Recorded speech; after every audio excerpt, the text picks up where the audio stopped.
Uma ligação antecipada para o serviço de emergência deu início à angustiante busca por um menino. O desfecho dessa história abalou todos os envolvidos.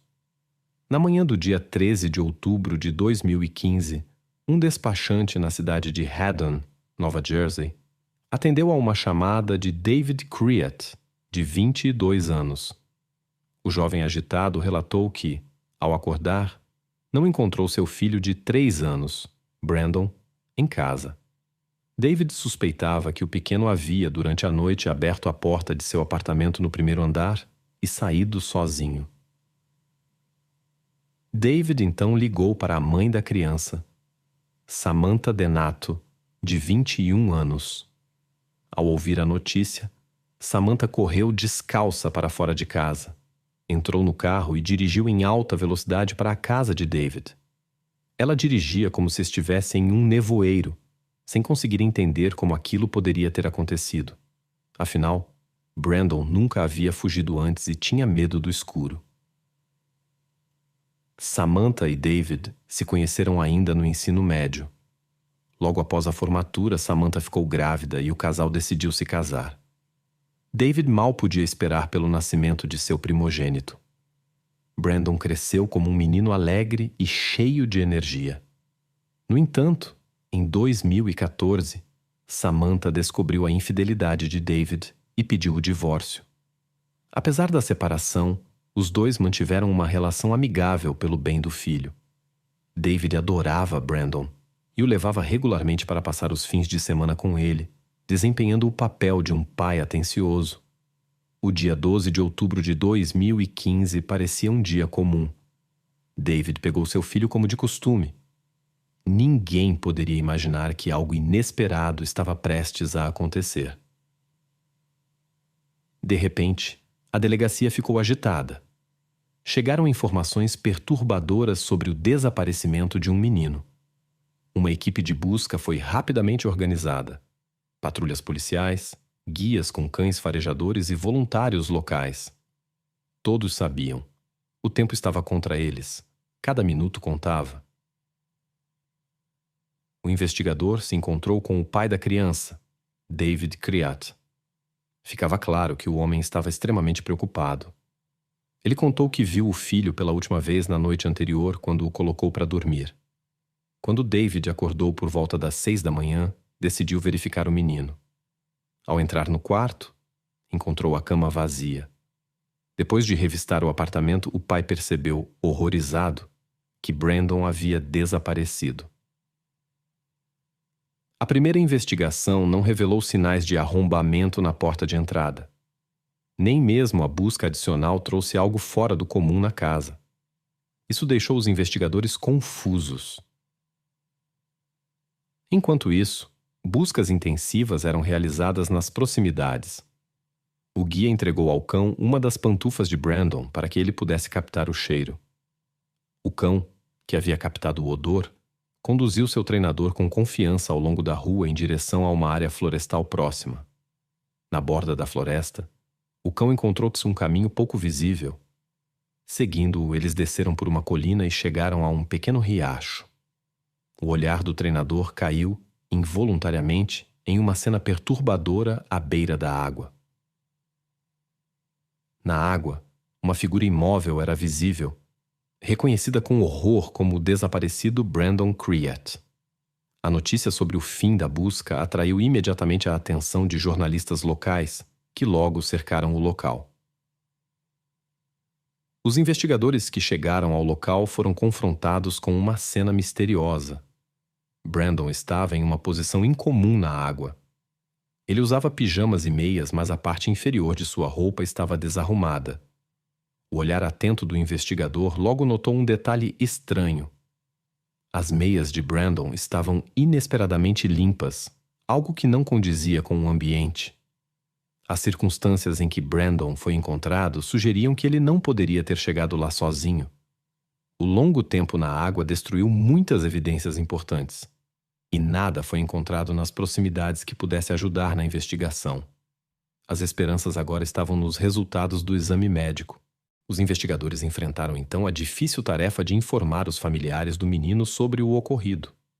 Samantha, a mãe de Brandon, foi a primeira a saber. Ao ouvir a notícia, ela ficou paralisada de choque, incapaz de dizer uma palavra. O pai, David, reagiu de forma mais explosiva.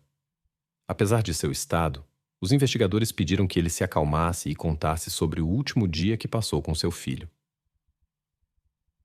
Depois de se acalmar um pouco, David contou. Antes de dormir, ele leu histórias para o filho, cobriu-o e o colocou na cama. No quarto ao lado, ouviu o menino murmurar algo para si mesmo até que ficou em silêncio. Certo de que o filho havia adormecido, David tentou ligar para sua namorada que estudava em Nova York sem sucesso. Presumindo que ela já estivesse dormindo, ele também foi para a cama. De acordo com Samantha Denato, Brandon tinha muito medo do escuro e jamais sairia de casa sem a permissão do pai. Isso levou os investigadores a suspeitar que alguém poderia ter entrado na casa e levado o menino.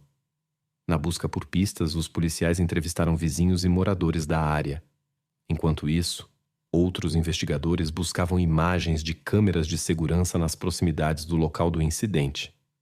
Eles conseguiram localizar uma câmera a cerca de 70 metros do ponto necessário. Ao examinar as imagens, os investigadores tentaram identificar Brandon ou qualquer pessoa perto dele, procurando por luzes de lanterna ou outros indícios que pudessem ajudar a entender o que aconteceu naquela noite fatídica. Infelizmente, a análise do vídeo não trouxe resultados. Mas essa não foi a única decepção no caso.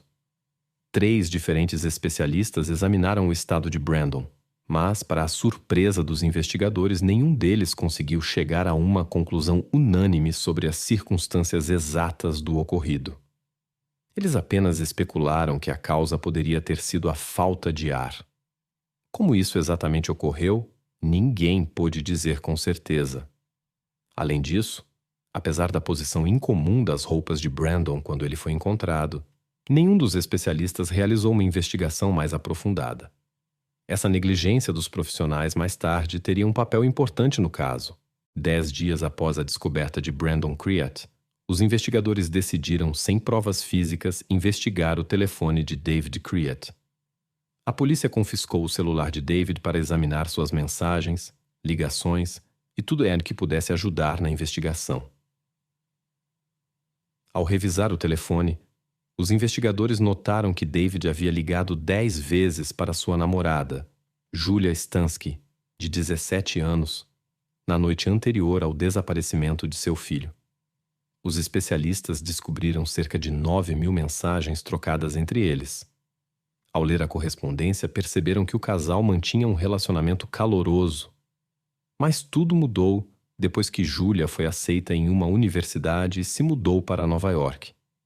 Aos poucos, a comunicação entre eles foi ficando cada vez mais tensa. A relação entre Julia e David ficou cada vez mais tensa. Ela frequentemente sugeria que queria acabar com o relacionamento e mencionava outros pretendentes. Essas mensagens provocavam fortes reações e sentimentos intensos em David. Particularmente preocupante era a insatisfação de Julia com o tempo que David passava com Brandon e com Samantha, a mãe do menino. Julia expressava abertamente sua antipatia por crianças e seu desconforto com a presença de Brandon. No entanto, David insistia que seu filho sempre faria parte de sua vida. Após examinar essa correspondência, os investigadores decidiram falar com Julia Stansky. Descobriu-se que ela estava em Haddon no final de semana em que ocorreu o incidente com Brandon. No entanto, Julia afirmou ter saído da cidade no dia 12 de outubro, logo cedo, às 6h48, pegando o trem expresso para Nova York. Quando mencionaram Brandon, Julia imediatamente admitiu que não sentia nenhum carinho especial por ele. Ela contou que havia deixado claro para David, desde o início, sua posição sobre crianças. Segundo ela, nas ocasiões em que via Brandon, suprimia seus sentimentos negativos, mas sempre manifestava suas objeções a David sobre a necessidade de interagir com o menino. Essa atitude de Julia em relação a Brandon parecia incomum para os investigadores. Eles suspeitaram que Julia Stansky pudesse ter alguma relação com o desaparecimento misterioso do menino. Porém, após verificarem seu álibi, ficaram convencidos de que ela não poderia estar fisicamente próxima de Brandon no momento crítico. As imagens das câmeras da estação na manhã do dia 12 de outubro confirmaram a partida de Julia, e na madrugada do dia 13, o sinal de seu celular foi rastreado em Nova York. Com Julia Stansky fora da lista de pessoas de interesse para a investigação, os investigadores decidiram examinar todos que tinham contato com Brandon. Um dos investigadores, que havia falado com David Criato após o incidente com seu filho, notou algo estranho. David não apenas respondia às perguntas, mas também se apressava em fornecer o máximo de informações possível. Sua reação à triste notícia parecia artificial, como se tivesse sido ensaiada previamente. Isso levou os investigadores a prestar atenção especial a David Carriott, já que ele foi a última pessoa a ver seu filho. A investigação da correspondência de David com Julia, a partir de setembro de 2015, revelou seu caráter ciumento e desconfiança na fidelidade de sua namorada. David ficava visivelmente nervoso quando ela passava tempo com outros estudantes. De particular interesse para os investigadores foi um diálogo entre David e Julia, ocorrido no dia 6 de outubro de 2015. Nesse diálogo, Julia insistiu que David fosse na noite de sexta-feira.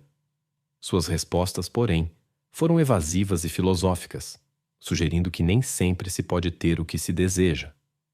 O diálogo tomou então um rumo inesperado. Julia mencionou o filho de David e expressou o desejo de que ele parasse de vê-lo. As respostas de David se tornaram cada vez mais enigmáticas. Ele falava sobre a possibilidade de mudar o futuro, mas não o passado. A pergunta final de Julia soou particularmente perturbadora. Ela perguntou quando o filho de David sairia de sua vida e quanto tempo ela teria que esperar. A investigação subsequente do celular de David Criatt mostrou que ele monitorava constantemente as atividades de Julia em todas as suas redes sociais. Na noite do desaparecimento de Brandon, David descobriu uma mensagem de um colega de classe na conta do Snapchat de Julia. Ele então tentou ligar para Julia, mas todas as suas chamadas não foram atendidas. Os investigadores decidiram convidar David Carriott para um novo interrogatório. Desta vez, com novas informações obtidas do celular, concentraram-se em suas ações na noite do desaparecimento de seu filho. David repetiu que havia lido 3 histórias para Brandon antes de dormir. Depois que o menino adormeceu, ele tentou ligar para Julia, mas sem sucesso. Ele também afirmou ter ido dormir por volta das 10 da noite e acordado às 6 da manhã. Quando questionado se havia feito algo durante a noite, David inicialmente negou. Após insistirem, ele confessou que estava muito preocupado com o encontro de Julia com outro homem. Ele verificou a página de Julia no Snapchat e viu uma mensagem de um desconhecido. David vasculhou e atualizou o perfil dela até cerca de 1h30 da manhã, antes de adormecer. Descobriu-se que David Carriott não havia dito a verdade inicialmente sobre suas atividades na noite do desaparecimento de seu filho. Além disso, os investigadores, ao examinarem as fotos no celular de David, encontraram uma que chamou particularmente a atenção. A foto havia sido tirada cerca de 2 dias antes do incidente com Brandon, em um local próximo ao lugar onde o menino foi encontrado mais tarde em um estado preocupante. Os investigadores também descobriram que David considerava esse local especial, dotado de certa energia. Ele costumava ir lá sozinho ou com sua namorada Julia. Os investigadores sentiram que algo estava errado nessa história. Quando David Criado percebeu que estava sendo considerado um possível envolvido no caso do desaparecimento de seu filho, ele procurou um advogado. Isso dificultou o trabalho das autoridades, pois elas não podiam mais se comunicar diretamente com David e esclarecer os detalhes daquela noite fatídica e das últimas horas da vida de Brandon Criato. Em 11 de janeiro de 2016, a polícia prendeu David Criato, com base em dados obtidos de um dispositivo móvel. Durante a prisão, ele permaneceu impassível, não ofereceu resistência e entrou silenciosamente no carro policial. Na delegacia, foram apresentadas acusações contra ele relacionadas ao desaparecimento de seu filho Brandon. De acordo com a acusação, David descobriu tarde da noite, no dia 12 de outubro de 2015, que sua namorada Julia tinha saído com outro homem. Dominado pelo ciúme e desespero, ele possivelmente decidiu que eliminar seu filho como Julia desejava poderia salvar o relacionamento deles. Depois, segundo os investigadores, David levou Brandon a um local que considerava especial, onde ele costumava ir com Julia. Ele deixou seu filho perto de um riacho e voltou para casa tranquilamente. Na manhã seguinte, David ligou para os serviços de emergência e relatou o desaparecimento de Brandon, tentando desviar as suspeitas. No início do ano de 2016, começou um longo processo judicial relacionado ao misterioso desaparecimento de Brandon. Julia, que havia acabado de completar 17 anos, testemunhou no caso sem ser considerada suspeita. No entanto, as investigações enfrentaram grandes dificuldades. A falta de provas diretas, rastros genéticos e testemunhas oculares, além dos resultados ambíguos dos laudos médicos, levou o júri a não chegar a um veredito unânime. Como resultado, foi marcada uma nova audiência. Essa reviravolta pegou de surpresa os investigadores e a família de Brandon. Todos sabiam. Se no segundo julgamento os jurados ainda tivessem dúvidas sobre a participação de David, ele poderia ser completamente absolvido e libertado. O novo julgamento foi marcado para o início de julho daquele mesmo ano. Pouco antes da data prevista, David, no entanto, propôs inesperadamente um acordo de confissão de culpa. Em sua declaração oficial, ele apenas admitiu que havia criado uma situação na qual seu filho não conseguia respirar, sem revelar mais detalhes ou razões para o incidente. De acordo com o acordo, David Criato foi condenado a 10 anos de prisão por atos negligentes com circunstâncias agravantes, em vez dos 30 anos originalmente previstos. Isso também lhe deu a oportunidade de ser libertado antecipadamente após 8 anos. Os familiares de David Criato ainda acreditam em sua inocência. Eles afirmam que ele só concordou com a confissão para evitar um novo julgamento. Samantha Denata, mãe de Brandon, ainda não consegue superar a perda. Ela costuma visitar o local onde seu filho foi encontrado em estado crítico. Os moradores da região instalaram um banco com uma placa em homenagem a Brandon. Sentada lá, Samantha lembra-se de seu filho e pensa em como alguém que ela conheceu por tantos anos pôde cometer um ato tão horrível que trouxe tanta tristeza para sua vida.